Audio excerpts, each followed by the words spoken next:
What's up, everybody? My name is Dell. This is Dell on Movies. Thanks for hanging out with me. If you've been here before, thanks for hanging out with me again. And welcome to another episode of Movie Swap. This is number 11. So we have 10 in the books.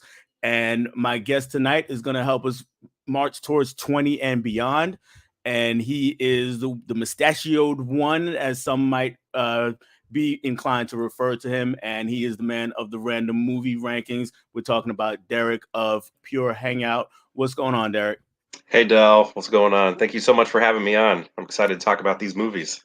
Absolutely, absolutely. So I did mention the random rankings. So my first question really is, are they really? And why is because for me as a collector, I kind of know where everything is.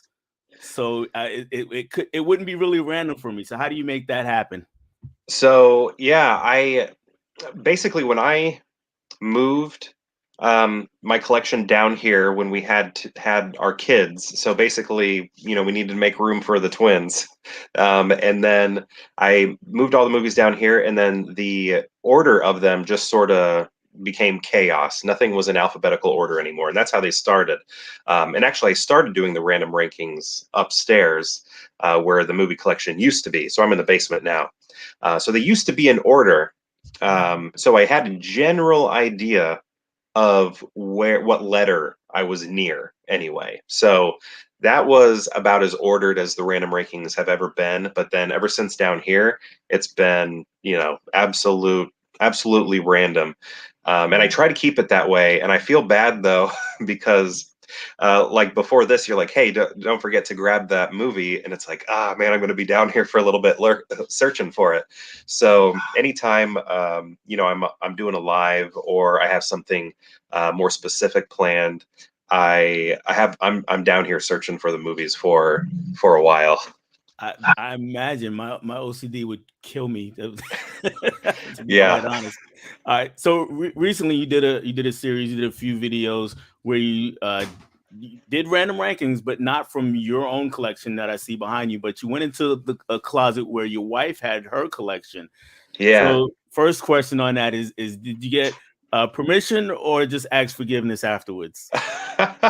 Yeah, I got permission. I think it might have even been her idea or something we came up with together. I think she said something like, it'd be funny if went up to my movie collection and then ranked from those. But really, like, her collection isn't that different than mine. Okay. The thing is she has a lot of David Duchovny movies. She loves the X-Files, and David Duchovny's her number one man. I'm second. I'm third actually. It's David, Keanu, and then me. Oh, So hard to compete with Keanu. so yeah, going up there, I was expecting to pull a lot of David Duchovny films and Keanu movies. I haven't seen a lot of her collection because David anyway. He's in a lot of obscure films that I haven't seen, but yeah. Otherwise, I was kind of surprised at how similar her collection was to mine. Like it nothing seemed really out there or different or what people would call it girly, Mhm. So yeah, it was. I think I was hoping for something more dramatically different, and it didn't really happen that way. But for maybe two of them. Okay. So now you bring up David Duchovny. So and you said a lot of obscure ones that you haven't seen that he's been in. So I was gonna ask, what, because I know him from X-Files, and oddly enough, I know him from way back in the day before that. Even I think it was Red Shoes Diaries back on late night cable, one of Oh those kind of shows. I don't know if you're familiar with Red Shoes Diaries. no. It's kind of I think it was Skinamax, and it was kind of one of their late night softcore kind of shows, Oh and wow. every episode was like a Twilight Zone for softcore movies. So every episode was an anthology series basically, and Oh. was he the host? I want to say he was the host, but other than that, I don't know really anything that he's done. I mean, do you have anything that I could watch? Well, I th- Evolution. Have you ever seen that one? Yeah, I have seen Evolution. Yeah, that's the one Okay. with the Orlando Jones, the kind of Ghostbuster like Yeah, it's movie. like sci-fi Ghostbusters rather than like horror Yeah. Ghostbusters. Yeah, so because that's kind of the thing. He hasn't done a lot of highly mainstream movies, and if he does, sorry about that. So Sorry. yeah, if he has, it's been more of a cameo where he's sort of like winking. Like if you've seen Zoolander, like he shows up in that movie, but he's very much sort of in a way playing like a conspiracy theorist Mulder type. But man, I can't even. I just actually picked one up from a library sale, and I can't even remember what it was called. But yeah, his movies are pretty independent, most of them. Yeah. Yeah. I imagine. 'Cause like I said, I don't remember anything, not much at all that he's been in, and forgot that he was in Evolution till you brought it up. All right, Yeah, we got a few people hanging out in the chat with us.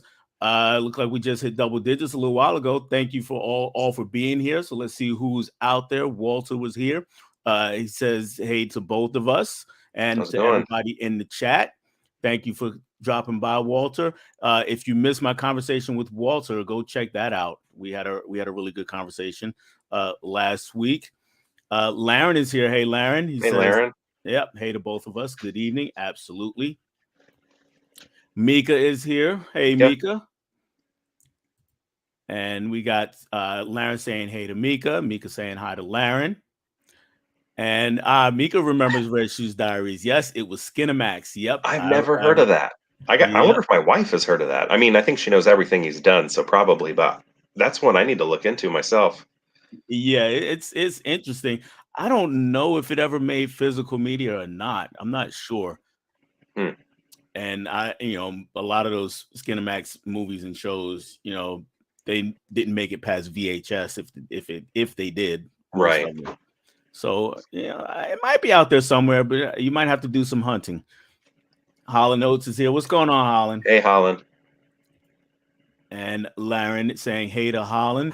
And Mika, Evolution is a great sci-fi comedy. Loved him in it. Yeah, I had a lot of fun with Evolution. It's Yeah. a pretty good, pretty fun movie. We got some more highs back and forth amongst the peoples. And I'll take this time to say, if you don't mind, go ahead and smash the like button for me. And also go ahead and check out Pure Hangout and subscribe to his channel if you have not already. And of course, as always, check out each other's channels in the chat. Evolution is great, says Walter. Amiga says David will always be Mulder for me. Yeah, I mean that's what everybody knows him from. Right. He was on that show. Was it called Californication? Funny you should mention that because the next comment, he was great in Oh, okay. Californication. Yeah. Now I've only seen a few episodes of that, and yeah, I can't. I mean, that one's kind of soft core in a way. Okay. I remember it being out, but I never watched it. I don't think. Yeah. Yeah, I don't think I ever watched any of that. Mega Californication was a great show with David. Not sure if you're familiar. We just talked about that. I'm not. Derek is, which is Minimally. I've seen all of XFiles, but Californication just a little bit. right. Are you a big XFiles guy? I'm sure I know your wife is, but are you a big Well, XFiles guy? she got me into it. So my uncle, he had the first movie on VHS. So whenever I'd visit him and stay at his place, that was like really the only movie he had. So I knew the movie really well, and then I'd catch a few episodes here and there because X-Files was like ubiquitous in the '90s. It was Yeah. everywhere, so you couldn't really not watch a few episodes. But yeah, my wife, like number one fan, and I.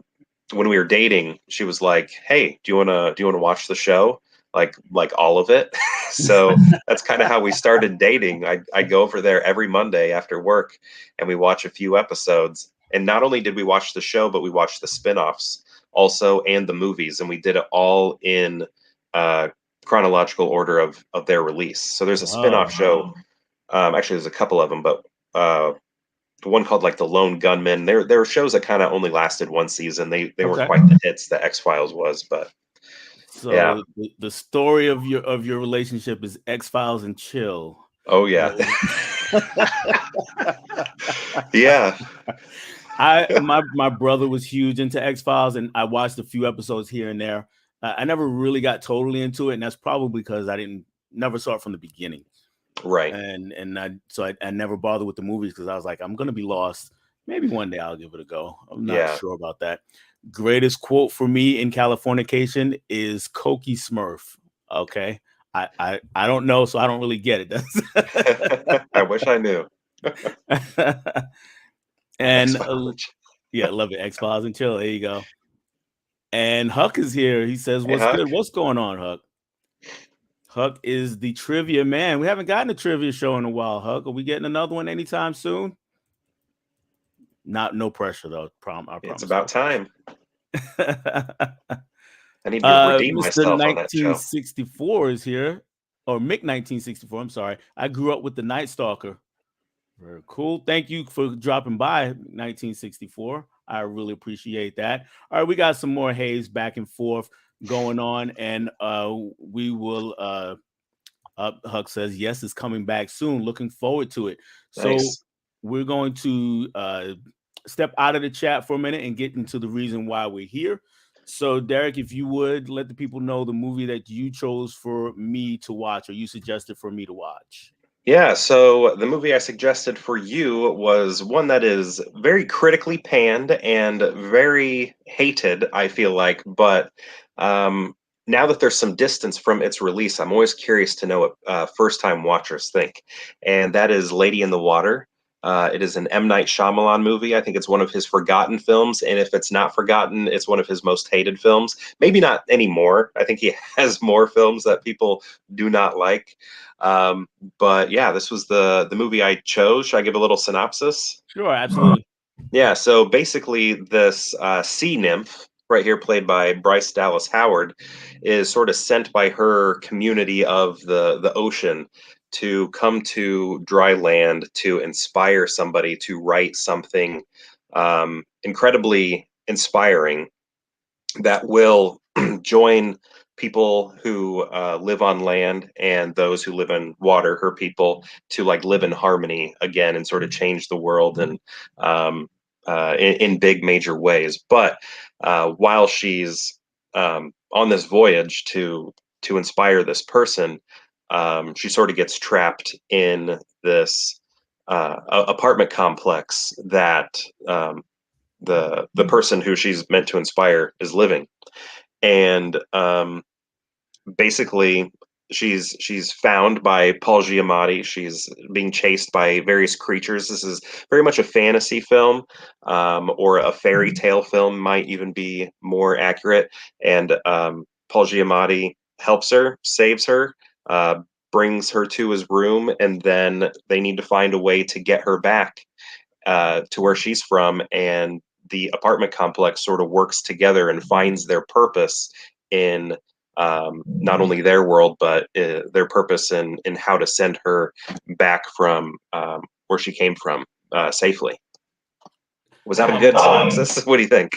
Yeah, that's pretty accurate, at least from what I watched. All right, so my first, I have a confession briefly. At the very beginning of the movie, whenever the opening credits were going on, I was kind of doing other things, so I missed names as they were popping up, and so I spent half the movie trying to figure out, as I do with most movies that I don't know going in, whether it was Bryce Dallas Howard or Jessica Chastain. Right? They That's a might as well me be thing. twins.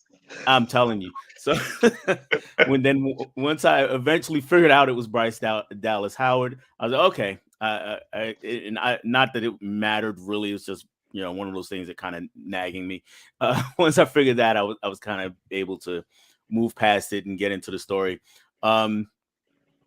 So we meet Paul Giamatti. Like I said, she is she's the plot. She's the MacGuffin, so to speak. Paul Giamatti is really the kind of character, the main character. Yeah. Um, his guys, he plays a guy named Cleveland, which I don't Mhm. know if it made me laugh, but anyway, From the cliffs. yeah, and he's one of my favorite actors. He's a great actor. He's fantastic in everything he does, and I really enjoyed him. You can see he was in it. He wasn't phoning it in, at least not in my opinion. Right. Um, How do you feel about his performance as a whole, or were there any things that stood out to you about it? No, I think you're right about how he's all in, and I think that's one of the things I love about this movie is how sincere everybody plays it, because it is kind of like a ridiculous story in a way. You have all these grown adults, in a way, playing pretend or reenacting, fairy tale tropes, Hmm. and not questioning it in a way that it's like, what are we doing here? This Right. is what we're doing is ridiculous. They're all in, like you said, and there's a sincerity to it, and they give themselves up to this story, and I really like that, seeing that in these adult actors, and I Yeah. think he played that really well. Yeah, he did, because he's really tasked with carrying us through the movie. She's kind of she's the reason for the plot, moving forward, but she's a lot of the times kind of off to the side where they're trying to protect her, or at Right, least he's trying to protect her, and then find out things he needs to do to accomplish the goal that he wants to, which is kind of to get her back. Um, I speaking of her, she she was an interesting character for me, because a lot of times I want to see a character that's three-dimensional, and I couldn't with her, but I don't think it hurt this movie, if that makes sense to you. I thought what they did with her, what was needed for her. She needed just to be the object, and not like the object of desire, or object in a negative way, but she needed to uh-huh, be the object that the plot revolved around, but she didn't need to develop. Um, right. so, what is that kind of the way you saw her, or did you want more from her, or did you want her to interact with others more? Because he didn't do a lot of interacting with others until very late in the movie. Yeah, I think you're right. A lot of her depth comes from just her sort of describing what life is like for her in her world. She's kind of seen, if I remember right, she's kind of like the clumsy one in the crew. She's Mhm. like I remember Jar Jar Binks saying that, like, I'm clumsy, that people don't like me, people don't trust in me, they don't think I'm capable. And I feel like that's sort of what um that's where we get her depth, I guess, is just her saying this stuff. The people from where I'm from don't necessarily believe I can pull certain things off, and I'm here to do that. Sort of prove myself, that I can inspire this man. Um, um, so yeah, I think you're right. Like, while we're watching her, the things she's actively doing on screen, that's not there's not a lot of depth there, but it comes more from the dialogue. Right. Now, dialogue for me was a bit iffy. Let me say that. It was a bit iffy in that it was strong in some points, and then a little too hokey at others. Uh-huh. So, we'd get some really great things happening, and then somebody would say something, and my eyes would just kind of roll out of my head almost. Did you have any issues with the dialogue, or is it just me? Not really, but I really like Shyamalan's writing in this and Signs, and I think Signs has the most similar dialogue to this. I think his dialogue's probably best in Sixth Sense, but um, in terms of like naturalistic, Hmm. nobody's really naturalistic in this. And Signs sometimes is played like, I'm not sure is stoic the right word, maybe like extra stoic or something, Right. and maybe um, this one's sort of the same way. Like, everybody is um, like almost overly intense, or at least with story, and sometimes um, Cleveland, and then some of the other characters that we meet along the way, like there's like an extra seriousness to them. And again, I Mhm. guess you could call that a sincerity, that they hold. Shyamalan's character, because he's less of a cameo in this one. In his other movies, he's kind of a cameo. This one, he's like a character. Yeah, he's a full blown character here. Yeah, and I don't know. I just like the way they deliver their lines and the way the lines were written. So, but I think that might just be a style preference because I really love it in Signs and I really love it in this one. Okay. Let me tell you, I love The Sixth Sense. I hate Signs, so we'll see how this goes, which way this goes. What are you doing to me? Sorry, I just can't with Signs. I just That's another discussion for another day, though. Um, so you brought up Shyamalan in the movie as a character. So is he a good actor? Because I struggle with him on the camera. um, I think this. Yeah, I mean, I think so. But again, here's the thing. I think James Newton Howard, the composer, does a lot of the lifting for the way the dialogue is delivered. I think the Mhm. way that he's composing the scene with his music helps the dialogue, at least for me, uh, and the presentation of the dialogue, the delivery, sort of work. Right. Um, in that seriousness that the actors are giving. So for me, I think it works. I don't think I love him in everything, but I Mhm. do like him in this one. And I like sorry about that. Okay. I do like his relationship with his sister and how he becomes a little playful with her. So yeah, he I've never really thought about him as being a bad actor in this one, but I think I Okay. have in other ones. Okay. Yeah, here, yeah, I struggled with his line delivery and just uh, yeah, it. I always struggle with him whenever Yeah. he's acting. Um, and you brought up his sister in this movie, and for a little while, I was confused about what their relationship was. I wasn't sure if they were a couple, and then eventually they come around and just outright say it. And Right. I thought that worked. That worked pretty well.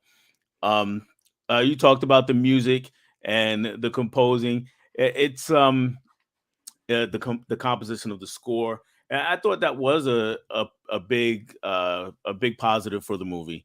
It did it worked well, it swelled when it needed to. It came in at the right times. It really did the job as far as I'm concerned. Um, now, going into the some of the other characters, um, we have Jeffrey Wright is he's another excellent actor. I've enjoyed him in just about everything I've ever seen him in, Love him, yeah. and he plays Mr. Dury, I think is his name. And I've I'm bad with names myself. I yeah, always call like him I said, Jeffrey I Wright. just kind of jotted some down here, and his name is Mr. Dury, Okay. and I wanted more from his character, especially in light of the end of the movie. Um, when you were watching it, or when you know, or especially the first time when you were watching it, did you, or how did you feel about his involvement in the story, in the plot? Yeah, personally, I would have. I mean, I understand why they went the direction they did with sort of the twist, I guess, with Jeff. Man, I don't even know if I should have said that, but That's with okay. with Jeffrey Wright and his subplot storyline, because I think I would have liked it to have been the other way, but that's just where where he plays a more important role because we all think he does. Hmm. And it's sort of building up that way. And I'm really excited about that because I love Jeffrey Wright. Right. Like he's in one of my favorite movies about a painter, and that's Basquiat. And Yes, he's yeah, he plays excellent. Jean-Michel Basquiat, and I Right. love that movie, and I just love him. Anytime he's in anything, I'm like always excited. And so yeah, the movie does build up and sort of present him as a very important character, and you want it to go that way. And then Right. they're like pull the rug from underneath you and you're like, nope, Right. sorry. And then he is pushed into the background, and that I think would have been nice. I mean, this is me just like rewriting the story, which isn't fair, but it would have been cool if maybe it wasn't he doesn't have a purpose, but instead it's maybe his purpose is different. Okay. And but at the same time, I guess maybe his purpose is sort of what he's passed down to his son, you know, Got you. guiding him, teaching him, making him interested in these certain things. So, there is a purpose there. I'm not saying he didn't have a purpose, but Right. where we thought he was going to go sounded a little bit more epic. Right, right. And you mentioned Basquiat. Just for anybody who has not seen Basquiat, there's a biopic about the painter uh Jean-Michel Basquiat. Jean-Michel Yeah, Basquiat. super Sorry, French thank you. sounding. And it is an excellent film, and Jeffrey Wright, a lot younger than in Lady in the Water. Yeah, I He think that gives was his first leading role, if I remember probably right. so, and he gives an excellent performance in that. All right, to this movie, I'm gonna just jump into the chat for a second, see if anybody's saying anything about this movie or if we got any new faces. And we got Mika All saying right. Lady in the Water, great film. Double and I enjoyed Love that, this one. Mika. Very cool. KB is here. What's going on, my man? AKB. He says, "What's up, party people?" Nerdy Film Girl is here. Hey, everyone, love these two and this concept. Thank you very much. Really appreciate it. How's it going? Glad you can hang out tonight. Lawrence, we got some haze back and forth. Holland still have not seen this one by M. Night. So just for me, M. Night, he runs hot and cold. Yeah. Overall. And I like I said, really likes The Sixth Sense, really like Unbreakable, didn't like Signs. And then after that, was this the next movie after Signs, or was it The Village? It was one of the two. I can't Yeah, remember I think which. it was this and then The Village. Yeah, so I just kind of didn't see this one. I wasn't really avoiding it. And I heard some not so good things about it, so I just didn't get around to it. And then The Village, I really heard bad things about, so I kind of took a break from M. Night for a while. I came back afterwards. Surprisingly not, Airbender was one of the first movies back, and I don't hate it as much as everybody else. So But he this runs hot and cold. this was after. This was 2 years after The Village. 2 years after The Village. Okay, and I Yeah. still need to see The Village. That's one of those movies where I was like, he might be done. Yeah, I kind of messed myself up with The Village because I wasn't paying attention to the text on the screen. There was like a tombstone that's very important. You have to make sure you read the tombstone at the beginning, and that sort of sets a place and time for the movie, and I didn't do that. So when things started to happen at the end, I didn't pay attention to the beginning, so I was not shocked like everybody else was. I was like, Right, what's everybody right. so excited about? Right. Okay. Yeah. So if and when I get around to it, I will definitely make sure to pay attention to the text there. Mika, Lady in the Water, very underrated in her opinion. So yeah, we've got some praise out there for this movie. Love that. Emmett has a question. He says, "This Halloween reboot looks good on 4K?" I thought it looked okay, but I don't have the super duper set. I don't know if you have anything to say on that, Derek. No, I don't have. I don't have many 4Ks yet. Okay. No, hey, no problem. They're expensive. I get it. Mika says, yes, I would say the dialogue is similar to Signs. Yeah. Okay. Laren, I've never seen this movie and have been muting for a few minutes. LOL. Oh, We're gonna try. We're gonna try not to spoil it for you. We're gonna try. Laren says, but I'm here. We appreciate you being here. Nerdy Film Girl never saw Lady in the Water, but I want to check it out. It is definitely one to check out. Definitely worth to form your own opinion, especially on movies. That I think it's important for movies that get panned critically for us to still check out to see if we agree with that. yeah. Because I don't know if you read any reviews, but they almost never, for this movie specifically, they almost never talk about the movie. They all talk about who Shyamalan cast himself as, and they thought that he was an egomaniac for doing that.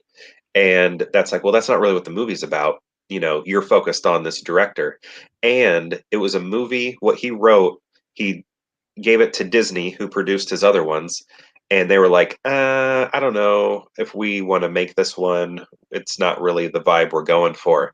And they weren't into it, basically. So he shopped it around somewhere else and got full freedom to make it. And I don't know, that like made a lot of headlines and things like that. Like Disney hated this movie, and that's what everybody writes about. And it's like, I want to know about the movie in your reviews. Right. I don't want to know about like the behind the scenes drama. And it's like, that's all they ever write about with that one. So it's so hard to get like a real opinion on this one because it was more about the sensational story behind the scenes than it was the movie itself.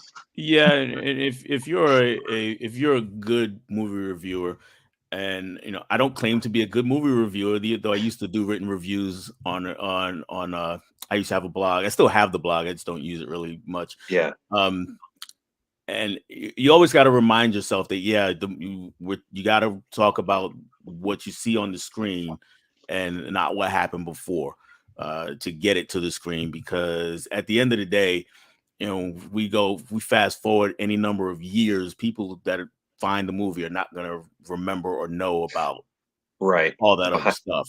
Yeah. So you gotta kind of you gotta keep it with what's on the screen.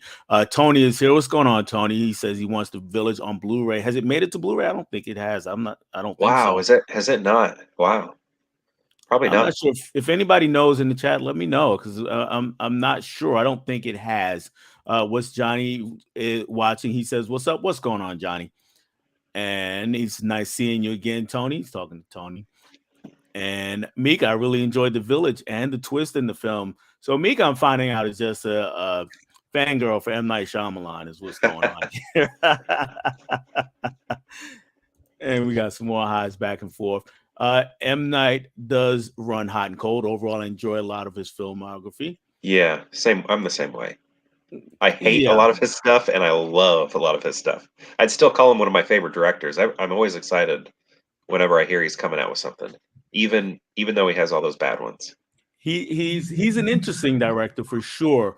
Because most of the time, the movies, even the ones that I don't like of his, I find that the way he writes them, he can pull the audience in.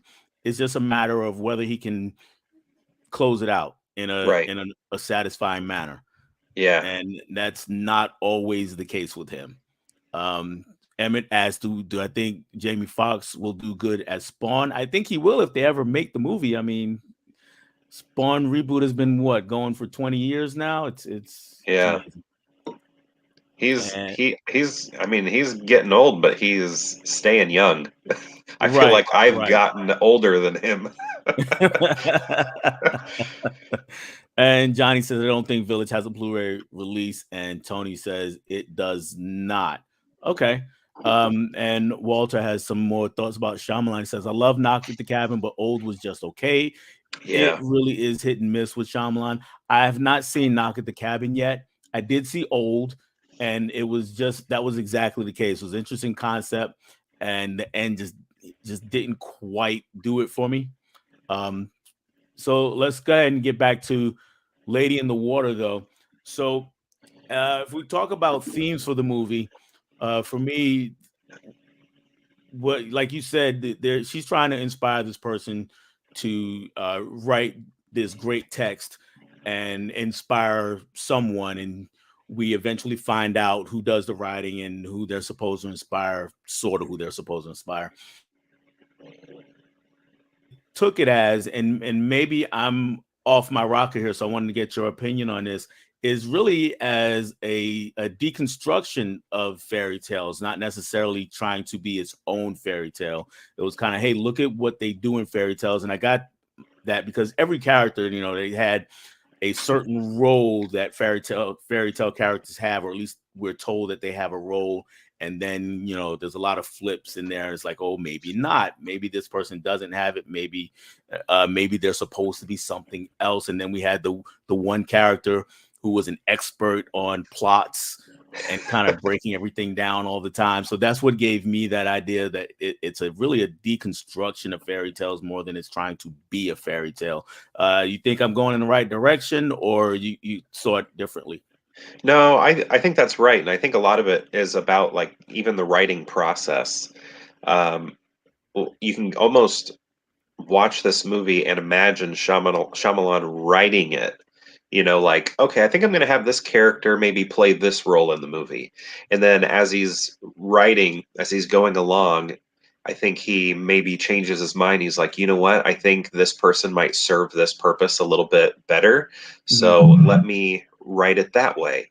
And that's sort of how we find it. It's almost like we're finding out that maybe this person is better for this job than this person at the same time, like in real time, like as Shyamalan is. So yeah, it feels like we are watching in a way his writing process and how he's Okay. building this fairy tale. Okay. And I well, didn't. and Go ahead. well, Go ahead. I was finished.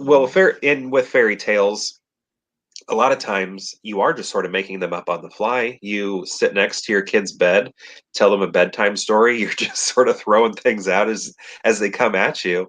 And this very much does feel like that sort of story where it's like, and then this happened, you know. Right. Gotcha. So yeah, I like that. I think you're right that it is like more of a deconstruction or showing you the construction of Yeah.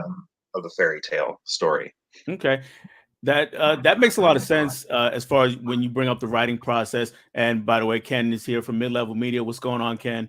Um, Again, because I didn't quite think of it that way, but now that you mention it and explain it, I do like that. I like that idea a lot, especially again with the one character who's always they go to when they need to know something about how a story works. They always go to this character, right. and he's got an attitude about it, but he kind of tells everybody what's going on until a little bit of a twist with him where what he says it doesn't come true. Right. It's a little bit of a ooh, we got you here. So uh I enjoyed that character. Um he and well so we get to a little further on in the movie and we get this big finale uh where we're trying to accomplish this goal, and we get to meet a lot more of the creatures because most of the movie we only see the one creature, Right. and we're told about others, but we don't see others. And actually, when they came up, I thought that they actually looked pretty good for a movie of this age. 2006, this movie came out. So I thought that actually held up pretty good, and overall the visuals were pretty good. Any thoughts on the visuals of this movie? Well, I remember when I first saw it in the theater, I thought the second creatures, the ones that kind of come from the trees, Right. um, at that time I thought they looked bad, like man in suit, which is what they are. Hmm. And I don't know, like after that viewing though, it's never been a problem for me. Okay. And then I think maybe the scrunts, every once in a while maybe they look a little CGI, but nothing too bad. And it's all very limited and it's all shown um sort of like disguised. Like I think there's a scene with like sprinklers going, which makes me think of the T-Rex and the rain in Jurassic Right. Park, and a lot of nighttime visuals, again, Jurassic Park. And they do a lot of smart things in disguising where they were limited with And CGI. yeah, and I think that helped. That really did help because a lot of dark scenes and you can barely see some of the creatures. And I think that's really the smart way to go when you don't have $1 trillion to put on CGI. And even some of the movies that do have $1 trillion, they look bad. The CGI looks Right. bad. So I thought they were pretty smart with the way they handled that. Um, then we finally and I'm assuming for you it was definitely was a satisfying end. Yes. Yeah. And again, like uh James Newton Howard, who did the score, like the end is so beautiful. And I I think he raised it up so much higher than it already was for me. But yeah, it has like a, not like a classic fairy tale ending, not like the classic, but like that sort of success story, I guess, for an ending. And it's all magical, and fantastical, and I think it has a payoff, a pretty good payoff, because a lot of another complaint I've seen with this movie is she keeps talking about this world that she's from, but we never go there, and I think that's cool, so you're building it in your head. So I think I don't know. I think it kind of. I guess the ending gives you maybe a peek of what her world may be like. We're not there, but we're seeing creatures from there, and I don't know that ending. Even though it takes place on land in our world, it still is very magical. So I think it works for me. I'll agree with that 100%. I think going to her world would have been a grave mistake, to be honest Yeah. with you, because the story's not about her world. Right. It's just about her inspiring the people in this world, and then going there, we go back to that whole CGI thing. You're going to put a lot more strain on that special effects crew because they're going to have to show a lot more at that point. But it doesn't serve the story to go to her world the way the story is set up. Right. It's really all about what she inspires in this world and what the people in this world come together to do. So yeah, I'm 100% with you there. There was no need to go to her world. Right. And sometimes I think what happens is people want the story to be overtold. They want everything explained, every little minute factor explained in a movie. Right. And I don't know if my wife is watching in the next room or not, but this is something I talk with her about.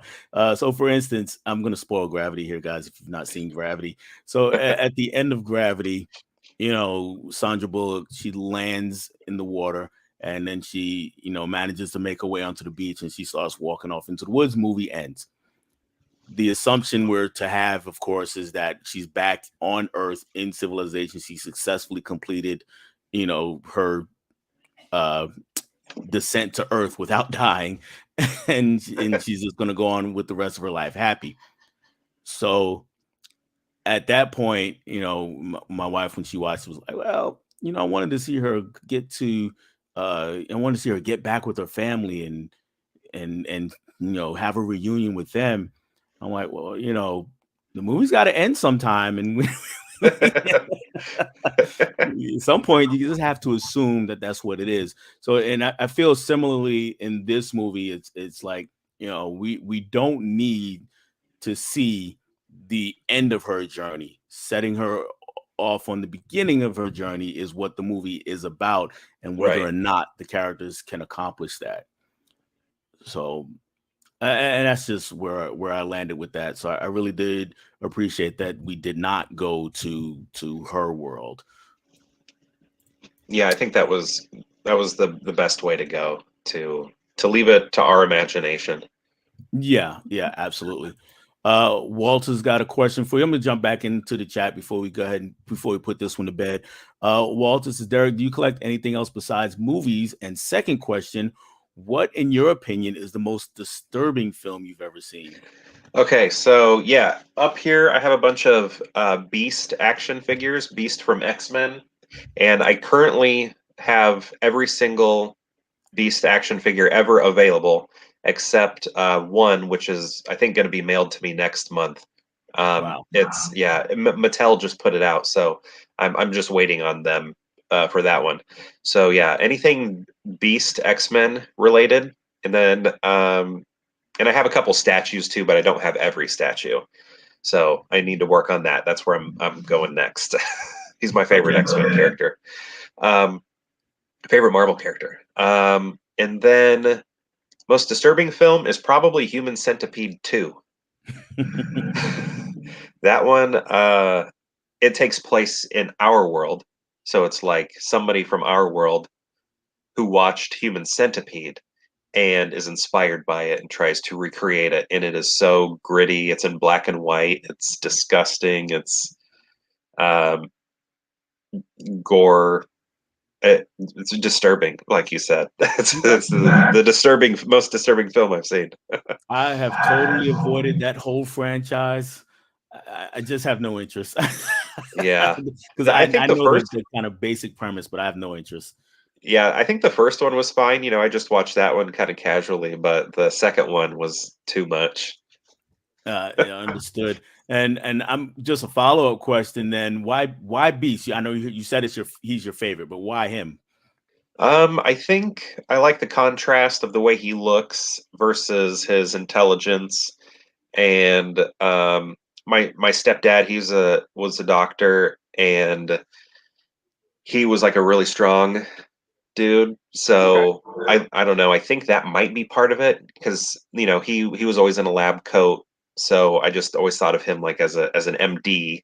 So that like made me think of my stepdad who got me into the X-Men. Okay. So I think that, sort of that connection also. He reminds me of my stepdad. Yeah, personal Kind of connections. Hey, gentle, love it. but looks like a tough guy. Got it. Got it. That makes a lot of sense. Movie collector maniac is here. What's going on, man? How's it Thank you going? for stopping by. We're up to about 14 right now in the chat. Go ahead and subscribe to each other at first. Check out Derek's channel, Pure Hangout. Subscribe to him. He does a lot of does the random ranking videos, but that's not all he does. He does some other stuff also. And of course, if you hang around here, just check out my channel. If you like it, go ahead and give me a subscribe also. We just got some highs back and forth. And Floyd House Flicks is here. What's going on, Floyd? And he says, always digging the swaps. I appreciate it, my man. Big Chris. And he says, hey, room, saying hey to everybody out there. And I'm going to get this question from Emmett, and then we're going to go ahead and put this one to bed. He says, how will you rank Halloween 6, Halloween H2O, and Resurrection? Do you have anything for that one, Derek? Gosh, it's been so long since I've seen all of those. Um, H2O had Busta Rhymes in it, right? Uh, no, he was Resurrection, I think. Okay. Then I'm gonna put that as number one. Okay. I think And then somebody correct me if you need to. Um I think he was Resurrection. Uh I just watched them in October, and I had never seen like half of them. I was talking about it last night on that live stream when I did the 200 subscriber celebration. And by the way, anybody in the chat who won something, I know KB won something. I'm going to get with you probably tomorrow, because tonight I'm going to go to bed probably after this. And anybody else, if you need to contact me, hit me up on IG or Twitter if you're on Twitter. But I'm not going to answer your question, Emin. I'm going to direct you to a video I did. I actually did rank the entire franchise. So just go back through my videos in October, end of October, beginning of November. I think it was the very end of October I finally did that video. And you can see how I ranked the entire franchise. And we just got some haze back and forth. And I did say we were going to get out of here, get out and put it to bed. I love that we don't actually see where she is from. You have to imagine what it could be. Absolutely. And since we do have some movie talk about it, I'll go ahead and get that in. I think that's why a lot of people don't like M. Night. He doesn't always tie up his films in a neat bow, but I like that. You are left with questions. yeah. Absolutely. I'm wondering what Derek's favorite 80s film is off the top of his head. I'm going to Ghostbusters. let you go ahead. Go ahead. That was quick. Ghostbusters. Ghostbusters. Got it. No problem. And Johnny says, I like the first Human Centipede because it was an original idea. Not going to give the same treatment to the other two in the series. Ooh, no. Yeah, I'm not. Like I said, I have no interest in that franchise. Yeah, Buster was in Resurrection, so I I haven't was seen correct. 6, so I can't say anything about that one. So Resurrection, H2O, then 6, because I haven't seen 6. Okay, and LL Cool J was in H2O. He was the security guard. Okay, yeah. Yep. And Walter says the second Human Centipede was way more brutal than the first in terms of cinematography and atmosphere. The third one, I feel, is Tom Six's direct thoughts on America and its vulgarity Mm. and violence. Walter, if you're trying to convince me to see it, it's not going to happen. So, even though you make an interesting case. Laren says I nailed it. All right. So let's go ahead and we're going to start wrapping this that I'm going to go ahead and give my thoughts, my overall thoughts on the movie that you had me watch. And overall, it fell in line with a lot of what I think of Shyamalan is that the story is really interesting along the way. It does have some hammy moments along the way. And he throws some great ideas out there. And it's a I like the way this movie ends better than, for instance, well, Signs I thought was just a complete misstep on my end. Let me put it was two good acts and one horrible one, but then and this movie, I thought the third act wasn't horrible. I thought the third act did the job that we came to came for. There is a twist in the movie, but it's not treated like it is in some of his other movies. It's not Right. supposed to be this world stopping thing. It's just a twist in the story, and I thought he did that really well. So I was pleasantly surprised with Lady in the Water because I kind of went in like, I don't know what's gonna happen. I don't know what's gonna happen. So I was pleasantly surprised. Is it one of my favorite of his movie? I'll say no, but I would probably put it right in the middle. So I will say that I did enjoy the movie overall. And would I recommend it to someone else? I'd say I would, and I really need to change this question. What kind of people would you recommend the movie to? Um, I would probably recommend it one to people who do like his movies but haven't seen this one because I know this one is not as well known as The Sixth Sense and Unbreakable, Split, and some of his other movies.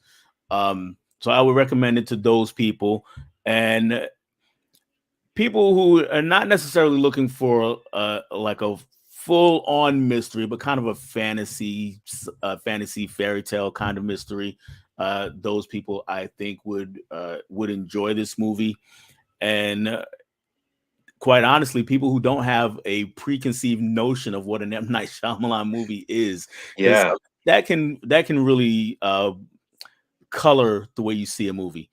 Whatever you're expecting going in, it's like Right. okay, and if it's that, you're like, "Oh, I told you," or if it's not that, you're like, "Oh, see, that was even worse." So I think people who don't have a preconceived notion of who he is as a director might enjoy it the most. I think you're right. Okay. Okay. All right. So we are gonna get ready to move on to the next movie. And before I do, we may chit chat for just a minute because I'm curious to see if anybody picks up on my hints. So on Instagram, I kind of hinted at what this movie should be. I didn't say the title of the movie, but in the stories, I kind of played some of the music from the movie. I'm curious if anybody picked up on that. I'll go ahead and, like I said, I'll give it a minute or two, just to see if anybody chimes in as they actually picked up on it. I also did that when I posted about it on YouTube here. Um, while we're doing that, um, the genre that the movie that we're going to talk about falls into, um, well, there are a couple of genres this could fall into, but or are you a fan of that genre going in? Um, no, and not. I'm not. I'm not against the genre though. It's more like I'm not very familiar with it.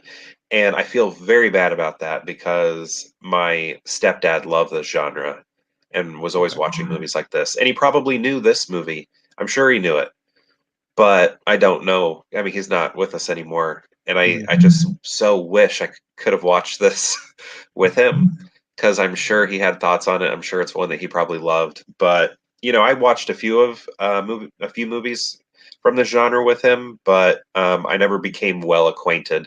It was sort of like a background thing because he was watching it, and I regret that. I wish, you know, when you lose someone, you wish you could go back and do things differently. I wish I would have sat with him a little bit more and watched this type of movie.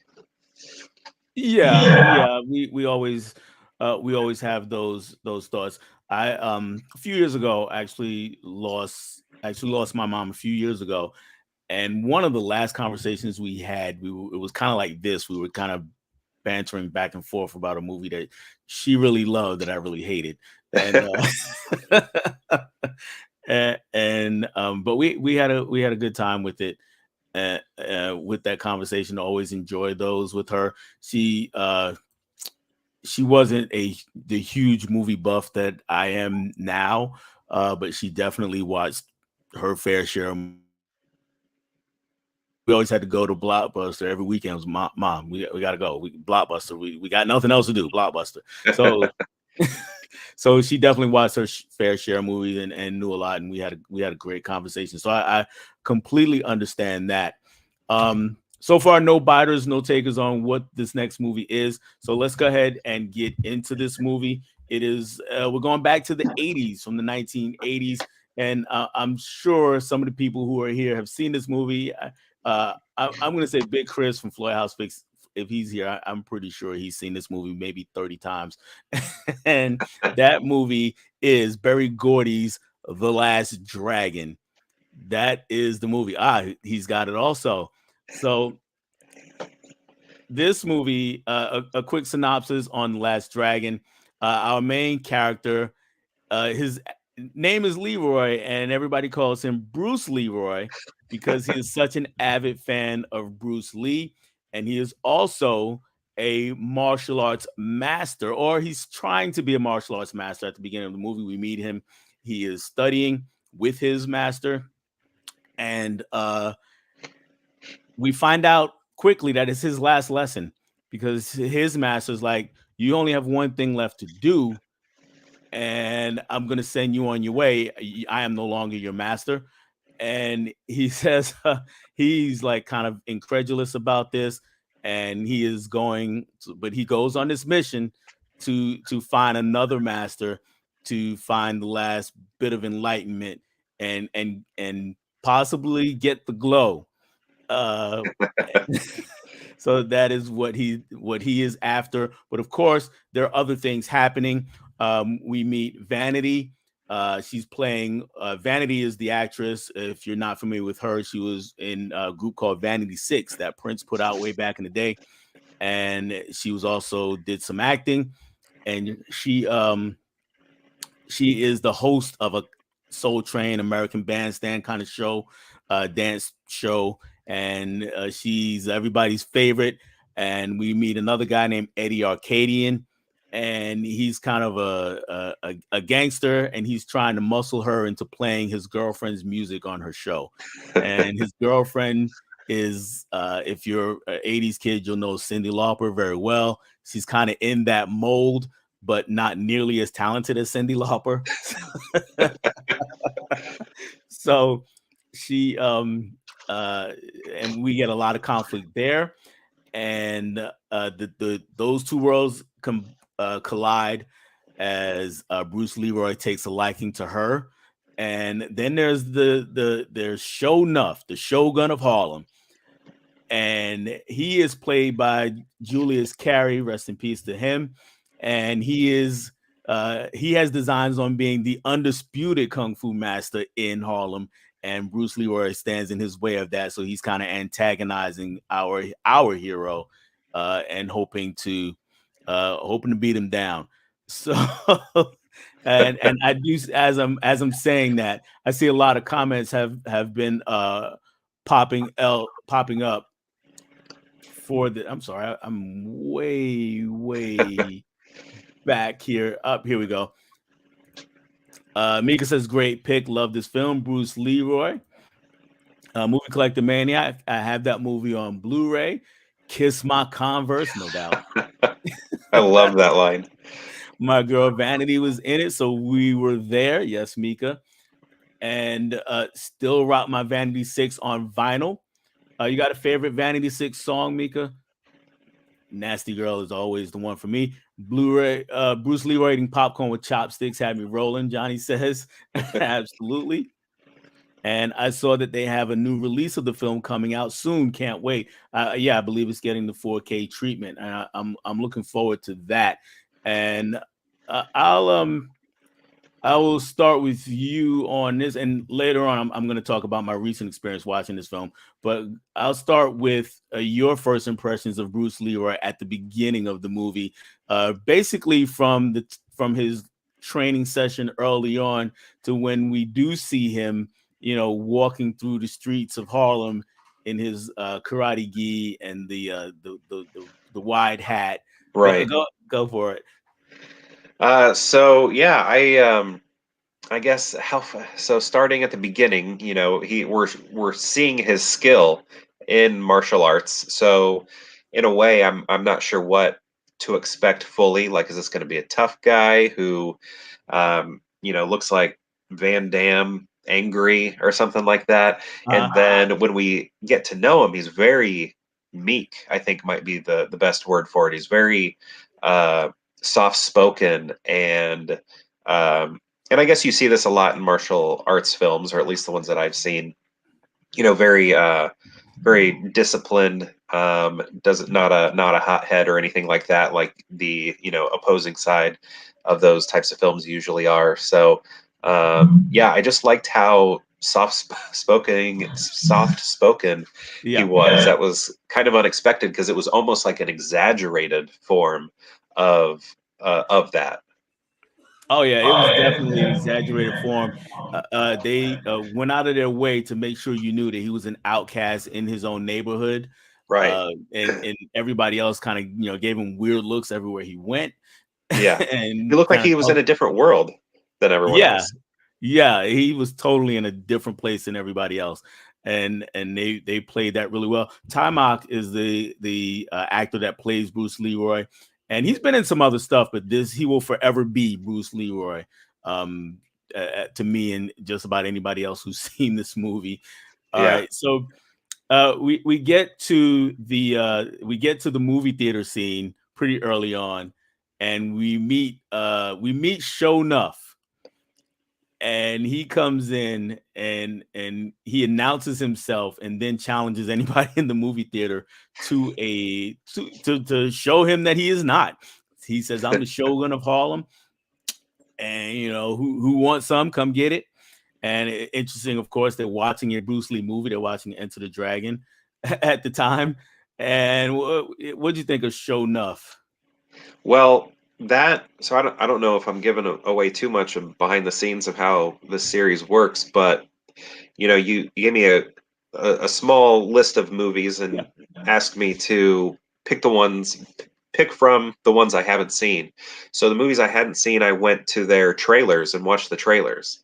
And then as soon as I saw Show Enough, I was like, "What? That's Buster Rhymes from Dangerous." I was a big Buster Rhymes fan when I was in high school, and I had no clue that that was from like a movie or something. I thought that was Yeah. all original from Dangerous. And I was like, okay, this is the one. So I didn't get very far down the list. I was like, this is what I'm watching. I got to know about this. I got to watch this. So I was like so pumped when I saw that. I was like, I can't believe I did not know that there was a starting point, from what Buster Rhymes was doing, that it was inspired by something. So yeah, I thought he was great. He had so much energy. Um, Kind of like steals the screen anytime he's on it. He's so exciting to watch. He's a very fun bad guy, over the top. Um, yeah, I loved it. It was so cool to see. Yeah, he was over the top, but it was needed for to counter how soft spoken the Yeah, hero that was is. a great contrast. Yes, we definitely needed that. And of course, there's another villain. We mentioned Eddie Arcanian and his whole crew, the girlfriend, and then the muscle, the guy he had as a muscle. And going back to what I said about her, the girlfriend first. I'm not sure if you're familiar with Cyndi Lauper or how familiar you are with Cyndi Lauper. If you are, From Goonies okay, okay. So and other songs, but yeah, I know her. okay, okay. So that whole crew, what was your impression of that whole squad there? Well, and when she first hopped on screen, that's what I said. I was like, "Oh, Cyndi Lauper." So when I first, as soon as I saw her, uh, but yeah, I like that sort of over the top, mobster sort of feel. And I guess when you like consider the plot, like I mean, it's all over the top, and I think the movie knows that, right? Yeah. Like that's the impression I got, and like a lot of it's kind of ridiculous. This Eddie, the things he's willing to do to get his girlfriend's song, like on television, these criminal acts. It's just like, wait, why do you care that much? Like this could put you away. Right, For right. you can do some major time for this, and all you want to do is get a song on television. Put it on public access or something. Um, but yeah, they were uh yeah, I just kind of again the over the top quality where um everybody kind of knows the movie that they're in and having fun with it. That all of that is on the screen. It seemed like, everybody was having a great time as they were playing their parts. Yeah, they definitely were, and I always got the impression that Eddie Arcadian thought he was above the law, so he wasn't worried about getting put away for a long time. Right. That's for sure. Culture Trini is in the building. What's going on, Culture Trini? In case you did not know, or we are talking right now about The Last Dragon. Earlier, we talked about Lady in the Water, M. Night Shyamalan movie, and yeah, let's get back into The Last Dragon. Um, One of my favorite characters in the movie was his Leroy's younger brother, Uh-huh. and he was. I thought he had a lot of charm and charisma.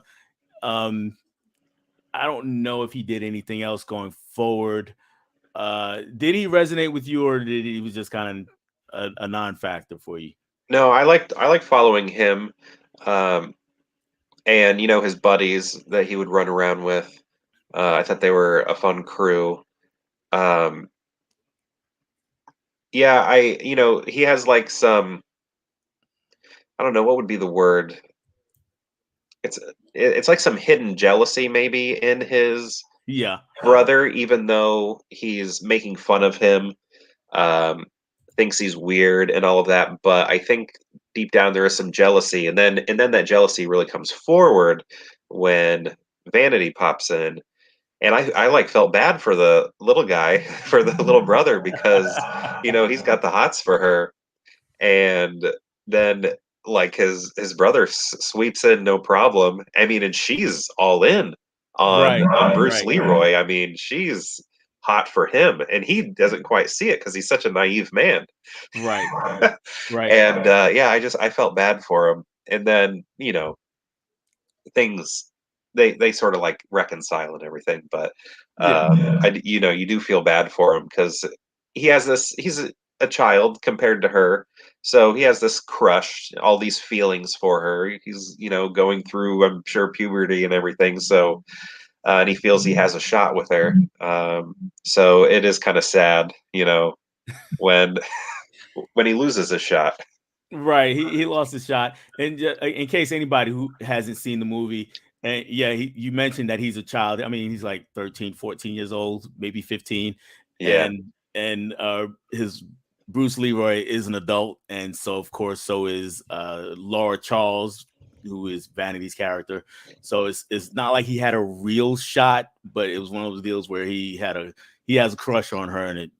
Right. And she's got celebrity status also, so it's that much more exciting, his crush on her, to know her, to see her in person, and she's, locally famous.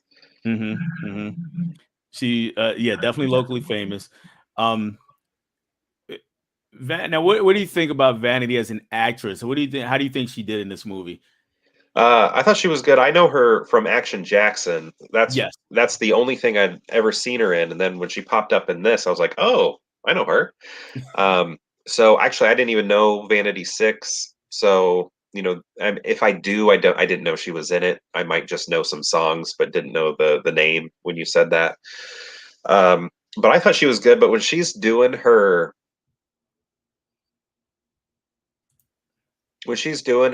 song and dance, like Mhm. uh again, this is sort of when I was like, okay, they know that this movie is a little bit silly, right? Because her dancing is laughable, but I think she's in on it, right? I don't. Did you find that? I did, and A is laughable. B is also very 80s, and this Okay. movie is filled with 80s cheese. It is just unapologetically is filled with 80s cheese. Yeah. And so yeah, I think she is in on it a little bit, especially if you know anything about Vanity Six, which you said you did not. That group was hypersexualized. Okay. So it's a very different kind of thing here. For this movie is toned down compared to her persona as a singer, Right. especially at that time anyway. Yeah. Um, and she's one of those who I never thought she was the strongest actress, but she did enough to be okay in this movie. And Yeah. I It works think for this her, film. yeah, her just being Vanity really helped her because most people, especially back in '85 when it came out, who were seeing this movie were familiar with her. So it was Uh-huh. like, hey, there's Vanity, and that was kind of enough to Right. carry the day, so to speak. Yeah. Just, yeah, let's take a look at some of the comments. And I'm sorry, I'm going back to culture. He says KB is one of his favorite movies. Love it. Talking about The Last Dragon. Mika Shonuff is such a great villain. Agrees that he owns his scenes very over the top. Yes, he does. And we got some more hellos back and forth. And memories of the film will always be Shonuff and DeBarge's Rhythm of the Night song that I kept hearing all the time the summer after the film came out. And that is the song that I played on one of the stories for on Instagram. I played Rhythm of the Night uh, just to see if anybody would pick up on it. I don't think anybody did, but if they did, they didn't tell me. But that's That all good. that was another shocking thing. I know that song very well because it's, always been on the radio, but I had no clue it was written for a film. Yeah. So that was another big surprise. When I'm watching that, I'm like, whoa, I know that song so well. Had no clue it was from a film. Yeah, and it was a massive hit. Um, Yeah. and not for nothing, but to me, that song still goes. So it's Yeah. still, it still vibes. I lifelong fan of that song. Um, Music in general was pretty good, but it was definitely 80s style. But what'd you think of the girl song of the girlfriend songs? The Cyndi Lauper. Yeah, Yeah. yeah, Or Cyndi Lauper like. yeah, Yeah. They're played to be terrible right. because I mean, one, you the viewer can tell, but also the people in the film can tell too. She's really the only one who doesn't fully see it. And I mean, I kind of even think Eddie kind of sees it, that she maybe like he's in a little denial or something. Yeah, he's a little in denial, and a lot doesn't like to be told no. Right. Yeah. So yeah, those songs, Rhythm of the Night I'd rather be listening to. Yes, definitely, absolutely. Any favorite scenes for you? Probably the theater scene at the beginning, the chopsticks with popcorn. That was great. I so that was Enter the Dragon, you said? Yeah, Okay. So with that, again, I felt ashamed, like knowing my stepdad knew all these movies so well, and then I'm like, I don't even know what they're watching. But I watching everybody in uh the cinema there watching it and like participating in the uh-huh. movie, like they're saying the lines. It was kind of like Rocky Horror Picture Show, like what I know that movie to be like, where people will go to the theater and they don't sit and watch it, they participate in the movie. And that's Right. what was going on there. And I love when there's that person dancing in the aisle, Yeah. like to like pop it and lock it in the aisle, and Yeah. there's the boombox on the ground, and then it like pisses somebody off, and then they come running down the aisle, and then they jump up at the same time that Bruce Lee jumps up, and then like stomp on it, and it's Right. perfectly shot to where you're seeing Bruce Lee on the screen behind this person. Sorry, jump at the same time that the person who's stomping on the boombox is jumping, and I thought that was great. I loved the way that was filmed. So that was a major moment for me. I thought that was one of the best parts, and how it's directly pointing to its influences. I thought that was cool because the movie does that. I mean, again with Cyndi Lauper, you know, that's a direct reference. That's saying, you know what, we're going to act like we are Cyndi Lauper, because a lot of people don't like Cyndi Lauper's voice, Right. and I think that was direct, like more her than Madonna. You know, like you could tell it was towards Cyndi. Oh yeah. Oh, no doubt. No doubt. Uh, I mean, it in my mind, it couldn't be any clearer. Right? Yeah. So yeah, And I like how direct they were with the references, and so much so that um, the movie is playing Enter the Dragon is playing in The Last Dragon. I think that was really cool. right. Another reference that's in the movie is the iconic yellow and black sweatsuit. Uh, we see Bruce Leroy don that in the Right. movie, And I and first saw that, because I'm not very familiar. I first saw that in Kill Bill. right, that's where I was gonna mention Kill Bill, but yeah, Yeah. So it's playing in Kill I Bill. then had to learn that it was a Bruce Lee outfit, and then you know, I mean, I learned that years ago. Still hadn't seen Yeah. the movie, but learned it years ago, and then now I'm seeing it in this movie. Yeah, All sorts of it's layers happening.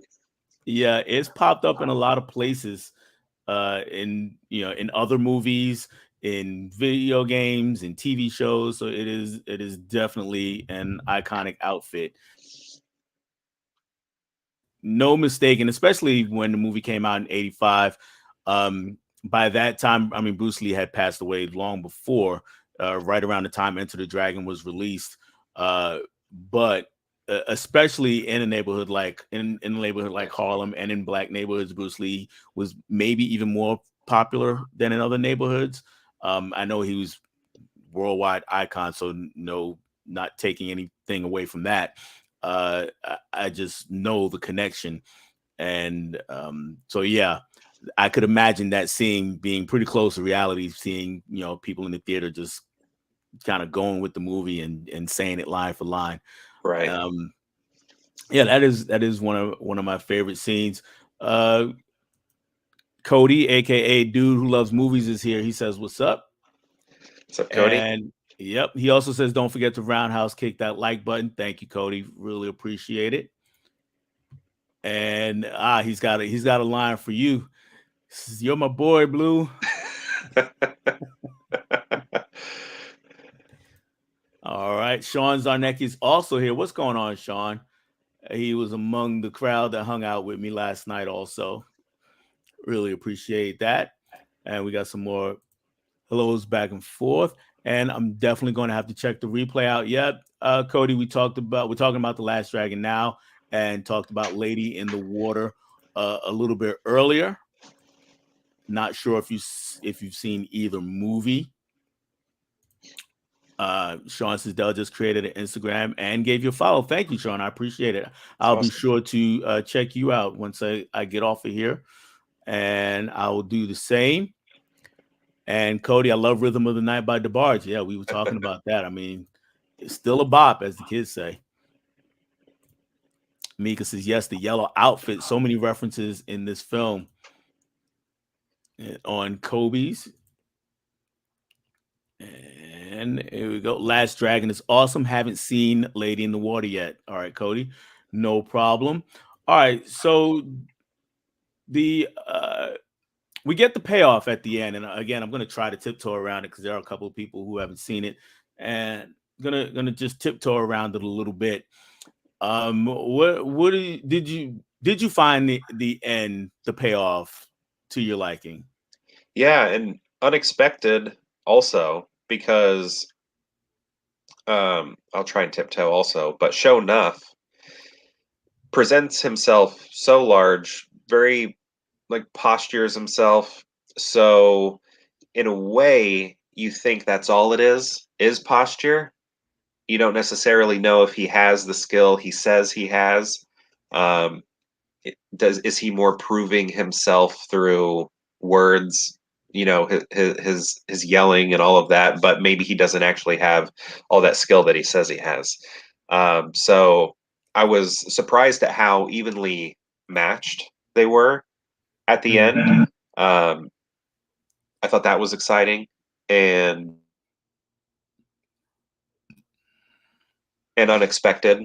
um, so yeah, I like that last battle, and where it took place felt very uh, trope like Yeah. for movies of the 80s. It felt so perfect, and I'm sure that's probably also a tip of the hat to other martial arts films. Um, and if not martial arts films, it definitely is for 80s films. Oh yeah, man. How many final battles took place in somewhere set in a setting just like that? Right. Yeah. So yeah, I liked all of that. I thought that was a good way to finish it, and then sort of the same thing with Eddie. I like I liked his ending too. That was kind of comical and fun. And I like how all three stories, because we kind of have three different things going on here. Right. We have Leroy who's searching for the master, and then we have Shonuff who's trying to prove himself to be the number one in martial arts, and then you have um, the Vanity and Eddie and Cyndi Lauper stuff going on also, and then they all feel very separate. And how could they all end up joining together into a single story? But I thought it was done really well. How all of those three separate storylines that all involve, some of the same people come together at the end. Like why, why would Shonuff and Eddie have anything to do with each other? That doesn't make any sense, but they made Right. it work. Right. They did make it work. And honestly, I mean, that might be about the only way you could do it. Anything else might be too forced. So Yeah. yeah, I think that is about the best way that you could do it, and I appreciated that. That's for sure. Um, so just saying what's going on to Laren is here. What's going on? Um, so now I have to ask the tough question. Is there anything about the movie that didn't work for you? That didn't. I don't think so. I like really enjoyed it, and I was like, I need to buy this. I need to own it. And now that I know there's a 4K on the way, I might go that route. Um, I kind of instantly fell in love with it. The knowing humor that the movie has is great. I love the martial arts in it. So like martial arts movies for me were more like the surfer stuff, like Mhm. um like Three Ninjas, the Okay. Ninja Turtles, Yeah. Surf Ninjas, and Sidekicks. Like for me, that's what martial arts films were. So I didn't know this other stuff until my stepdad was into it. But again, it was all sort of background for me. I didn't dive in deep because it wasn't like California humor. I Yeah. guess I'm not even from California, but that was kind of big in the '90s. So um, yeah, I like the humor in this. So I don't know. I don't think there was really anything I didn't like. Okay. Yeah, So it all yeah, worked for me. yeah, interesting. You brought up the Ninja Turtles and Beverly Hills Ninjas or Three Ninjas and all that kind of thing, because like I've watched a lot of martial arts movies, and for me, this movie kind of falls in between the two extremes. Right. It's not quite the hard edge martial arts that sits at the top of my favorites list in the genre, and it's got a lot of that kind of Ninja Turtle kind of thing in it. So Right. it's kind of a midway point Yeah. between the two. And I feel like it could be a good segue into either one. If you're into the stuff that I grew up on, this could be the segue to the harder stuff, I guess. Or if you're into the harder stuff, this comedy here could get you turn into the Mhm. segue into the softer, stuff. Right, right. I agree with that. All right. So, and you kind of already said it, but I'm gonna go ahead and give you a chance to give your overall thoughts on The Last Dragon. So, yeah, overall thoughts. I thought it was a great film. I loved the humor in it and the characters having very strong character types, a little over the top, and um,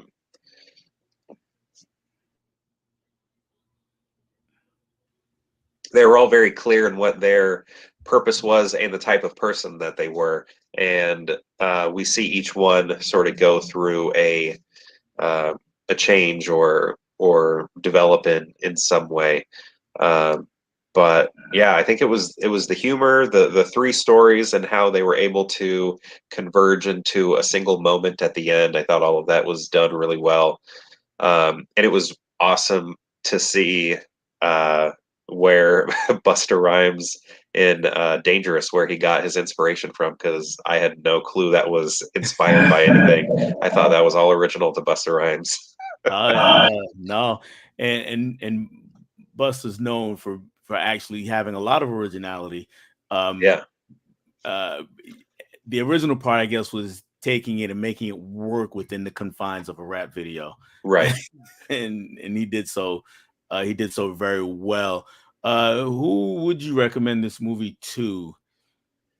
Uh, who would I recommend it to? I think, well, I think somebody should have at least a minor interest in martial arts, because I did try to get my wife to watch it with me. Mhm. And she was like, I don't like martial arts films. And I was like, yeah, but I don't know. This one seems like it might be a little bit different, and still wouldn't go for it. And then after I watched it, I was like, hey, I'd like to watch it again. And then I told her about it, and I was like, it's not like what you might think. And then she's like, no. So uh, I think there needs to be a martial arts interest involved. Because again, it's more for me. I just I haven't gotten into that genre. It's not like I don't want to. It's just I haven't, that sort of thing. So it's not like the interest isn't there. So for me, that worked. I think people who enjoy comedies and 80s movies, like you say 80s movies, there is a type of movie that pops into your head. And this is that type of movie. Like, it feels so 80s in the best ways. It has all those things you're looking for. Uh, in terms of 80s movies, especially like a hit song from the 80s. And I didn't know that. That was really cool to see. So, excuse me, 80s movies, martial arts, humor. If you're into that, I think you would definitely be into this. Yeah, it's so 80s. It is absolutely 80s. Um, so and usually I would just start wrapping up right now, but I did say I wanted to talk about my recent experience seeing this movie, and I talked about it in a video a few weeks ago, and I talked about it. I showed some pictures and a clip on Instagram, but about 2 months ago, I got the chance to see it in a theater. Oh, nice. There's a group called Shaolin Jazz, and what they do is they take mostly martial arts movies, and they play them, but they have a live DJ kind of redoing the score, mixing the score. So when I went to see it, they had that there. Just about, I would say, at least 85 to 90% of the people in the theater had already seen this movie multiple times. So Uh-huh. not like they just saw it once and they're here to watch it again. These were people who've probably seen this movie more times than they can count. Right. Most people, and it was awfully reminiscent of the movie theater scene in the movie. Wow. And I mean, people just reciting lines when it with the movie. Uh, the DJ, when something semi sad or semi sad would happen, he would play a "oh" kind of sound effect, and everybody got a big kick out of that. When Show Enough shows up the very first time, everybody in the theater, word for word, is saying exactly what he's saying. He says, "Who's the master?" Everybody in the theater says, "Show Enough," and just go on Show with that. enough. Yep. And when he gets to kiss my Converse, everybody definitely says that. And there's a lot of that going on throughout the movie. It was a blast. They're a traveling group, Shaolin Jazz. So if you get a chance to see any of their productions, I highly recommend it. Okay. They, like I said, it's martial arts. I would suggest that you have seen the movie first, Uh-huh. because I don't think for first time viewing it would be ideal, because there's just so much going on. It's not, want everybody sit here, hush hush, let's watch the movie. Right. It's really, yeah, it's really a lot happening in the theater when they're doing this, and I just had a big blast watching it. Um, like I said, live DJ. So the score is kind of playing, but they're also playing along with it. And he added so much music to this movie. I mean, in scenes where some songs were playing, he had a completely different song actually playing in the theater. Okay. So like I said, I've seen this movie so many times, and when a song that's not in the movie just pops up, it was like, oh, okay, that's what we're doing, and it was a lot of fun. Um, so yeah, again, Shaolin Jazz, they travel around the country. So if they're ever in your area and they're playing a movie that you like and are familiar with, I highly suggest checking them out. I know they've got a website. Not sure if they're on YouTube or not. I know a lot of they're on Instagram. Not sure if they're on YouTube or not. Um, but yeah, if they're ever in your area, I suggest checking that out. I am going to go through the chat one more time, and then we will get ready to wrap this all up. Larry says, everyone check out Five Fingers of Death, fun martial arts movie. Agreed. Yes, that film is definitely pure 80s, says Mika. I mean, no, I mean, there's no way around it. It's just, it's what it is. Larry, a great pick. Classic, says Culture. Bob is here. What's Hey, up? Bob. Bob just finished up a very fun stream himself that I was checking out before we came on. And we got some haze back and forth to him. Larry says thanks. And a lot of going back and forth here. Good convo, KB says. I appreciate it, KB, especially from the convo master, the shogun of the convo, we'll call him. KB. Says great discussion. Thank you, Mika. Really appreciate it. And we got some more highs back and forth. So yeah, we're gonna go ahead and wrap this up. So Mr. Derek, I'm gonna give you the floor. You can tell good people about anything you want to. What's coming up on your channel, or what are you doing on anybody else's channel? Anything you want us to know? Lauren, by the way, says good live show. Good night to everyone. Thank you Thank you. very much. KB wants to get you on. I love that. Thank you. Yeah, it would be a great conversation. And Mega Mike is here. What's going on, Hey, Mike? Mega One of Mike. my favorite collectors. Thank you so much. Appreciate that. And we got to get Mike up here on Movie Swap. But I'm gonna step aside, Derek. You go ahead and tell us all about whatever you want to tell us about. Yeah. So my channel, Pure Hangout, do a lot of random rankings where I go to my movie collection behind me and pick out movies at random and then rank them. And if you'd like to rank them with me, please jump into the comments to do that for those videos. Upcoming, I have a comedies live stream with Hard Copy Blues. I don't have the date on me right now, but keep an eye out for that on Hard Copy Blues channel, Vin's channel. And then I have something with Bob coming up too, but I don't think he's announced it, so maybe I'm not supposed to say anything, so I'll keep quiet about that. But yeah, feel free to follow me on YouTube, Instagram, and Twitter. I don't do much there, but I'll like your stuff on Twitter. Pure Hangout across the board. There you go.